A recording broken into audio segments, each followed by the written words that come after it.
नमस्कार। आकाशवाणी जयपुर अजमेर से प्रस्तुत हैं प्रादेशिक समाचार।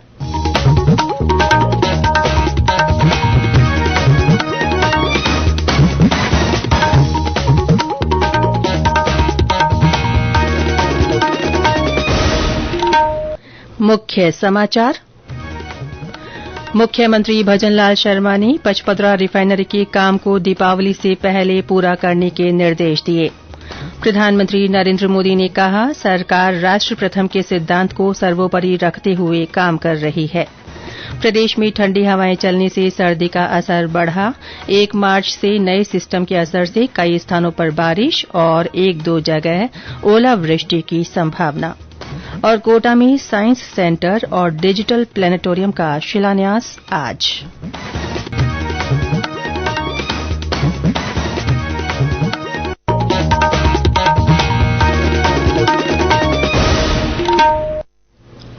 समाचारों के साथ मैं रितिका गुप्ता। और अब समाचार विस्तार से।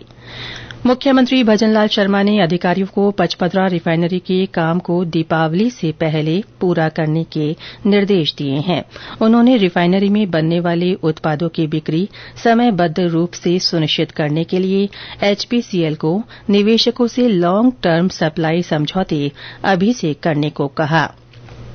श्री शर्मा कल जयपुर में पचपदरा रिफाइनरी की प्रगति की समीक्षा बैठक की अध्यक्षता कर रहे थे। उन्होंने कहा कि फिलहाल इस परियोजना में 4 यूनिट्स और 7 पैकेजेस में 90% से ज्यादा काम पूरा हो गया है।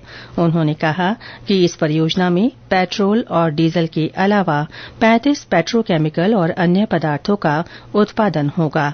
इन उत्पादों से बनने वाले पदार्थों की संख्या 3 गुना से अधिक हो सकती है।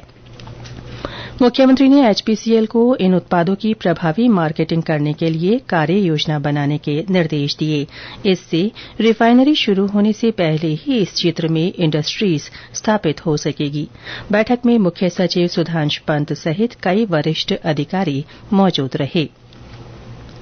प्रधानमंत्री नरेंद्र मोदी ने कहा है कि सरकार राष्ट्र प्रथम के सिद्धांत को सर्वोपरि रखते हुए काम कर रही है। उन्होंने कहा कि भारत तभी बड़ी छलांग लगा सकता है जब उसके देशवासी ऊर्जा और उत्साह से भरे होंगे। श्री मोदी ने कल नई दिल्ली में एक निजी टीवी चैनल की ग्लोबल समिट में ये बात कही। श्री मोदी ने सरकार की उपलब्धियों को गिनाते हुए कहा कि सरकार ने नीतिगत पंगुता और वंशवादी राजनीति को समाप्त कर राष्ट्र प्रथम की सोच के साथ सभी अधूरे कामों को पूरा किया है। उन्होंने कहा कि सरकारी कार्यालय अब समस्या नहीं बल्कि देशवासियों के सहयोगी बन रहे हैं। प्रधानमंत्री ने कहा कि पिछले 10 सालों में मानसिकता में बदलाव, आत्मविश्वास और सुशासन सहित कई सकारात्मक बदलाव हुए हैं। अगर आज दुनिया को लगता है कि भारत एक बड़ा लीप लेने के लिए तैयार है, तो उसके पीछे 10 साल का एक पावरफुल लॉन्च पैड है। तो 10 वर्ष में ऐसा क्या बदला कि आज हम यहां पहुंचे हैं। ये बदलाव माइंडसेट का है, ये बदलाव सेल्फ कॉन्फिडेंस और ट्रस्ट का है, ये बदलाव गुड गवर्नेंस का, सुशासन का है। शिक्षा और पंचायती राज मंत्री मदन दिलावर ने स्वच्छ भारत मिशन के तहत अधिकारियों को व्यक्तिगत शौचालय और सामुदायिक शौच परिसर की उपयोगिता सुनिश्चित करने और उनकी मॉनिटरिंग करने के निर्देश दिए हैं। श्री दिलावर कल बाड़मेर जिला परिषद में स्वच्छता मिशन की उच्च स्तरीय बैठक की अध्यक्षता कर रहे थे। बैठक में उन्होंने कहा कि सभी सार्वजनिक स्थानों और कार्यालयों में साफ सफाई के लिए महीने में एक बार स्वच्छता उत्सव मनाया जाए। उन्होंने सरकारी कार्यालयों में प्लास्टिक बोतलों का इस्तेमाल बंद करने के निर्देश दिए।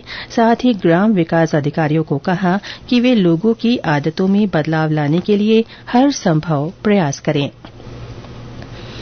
संसदीय कार्य, विधि और न्याय मंत्री जोगाराम पटेल ने कल जोधपुर के लूणी विधानसभा क्षेत्र में कई कार्यक्रमों में शिरकत की और लोकार्पण तथा शिलान्यास किए।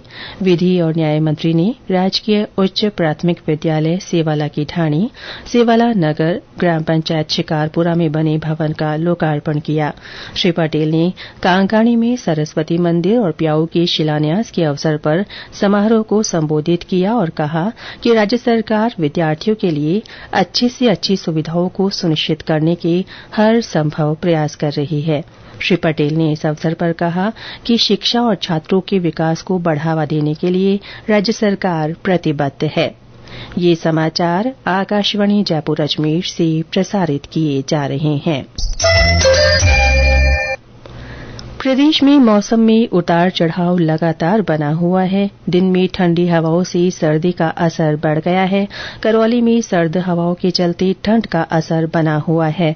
बाड़मेर में कल दिन भर बादल छाए रहे। देर रात आंधी भी चली, जिससे कई इलाकों में बिजली आपूर्ति बाधित हुई। पश्चिमी विक्षोभ के असर से बाड़मेर जिले में देर रात धूल भरी आंधी का दौर शुरू हो गया। अब भी ठंडी हवाएं चल रही हैं। इस बीच जिले के कई इलाकों में बिजली आपूर्ति बाधित रही। इससे पहले कल दिन भर जिले में घने बादल छाए रहे। दूसरी तरफ इस मौसमी बदलाव को लेकर जिले के किसान चिंतित हैं। उन्हें रबी की फसल के खराब होने का अंदेशा है। जसवंत सिंह डूडी, आकाशवाणी समाचार, बाड़मेर। बारां में आज घने बादल छाए हुए हैं। राजधानी जयपुर में आंशिक बादल छाने और हवा चलने से सर्दी का असर बढ़ गया है। बूंदी में तेज हवाओं के साथ बरसात हुई। मौसम विभाग के अनुसार प्रदेश के सभी संभागों में आज कहीं कहीं हल्की बारिश की संभावना है। मौसम केंद्र जयपुर के निदेशक राधेश्याम शर्मा ने बताया कि दूसरा सिस्टम 1 और 2 मार्च को सक्रिय होगा, जिसके प्रभाव से कहीं कहीं मेघ गर्जन और तेज हवाओं के साथ बारिश हो सकती है। 1-2 स्थानों पर ओलावृष्टि की भी संभावना है। एक कमजोर पश्चिम विक्षोभ के प्रभाव से राज्य के ज्यादातर इलाकों में फिलहाल बादल छाए हुए हैं और कहीं कहीं हल्की बारिश का दौर जारी है। इस सिस्टम का असर अगले 24 घंटों तक राजस्थान में हल्की बारिश के रूप में जारी रहेगा। इसके बाद 1 मार्च से एक और नया तीव्र पश्चिम विक्षोभ सक्रिय होगा। इसके असर से 1 और 2 मार्च को पश्चिमी राजस्थान के जोधपुर, बीकानेर संभाग, वहीं पूर्वी राजस्थान के अजमेर, जयपुर, भरतपुर संभाग के कुछ इलाकों में मेघ गर्जन, इसके अलावा कहीं कहीं बिजली चमकने के साथ हल्के से मध्यम दर्जे की बारिश होगी। और ये चूंकि ये सिस्टम इंटेंस है और इसकी वजह से तेज हवाएं भी चलने की संभावना है और कहीं कहीं ओलावृष्टि की भी संभावना रहेगी। नागौर के भुंडेल गांव के पास कल रात ट्रेलर और बस की टक्कर में 2 लोगों की मौत हो गई और 4 अन्य लोग घायल हो गए। एक गंभीर घायल को नागौर के JLN अस्पताल में प्राथमिक उपचार के बाद जोधपुर रेफर किया गया। लोकसभा अध्यक्ष ओम बिरला आज कोटा में साइंस सेंटर और डिजिटल प्लेनेटोरियम का शिलान्यास करेंगे।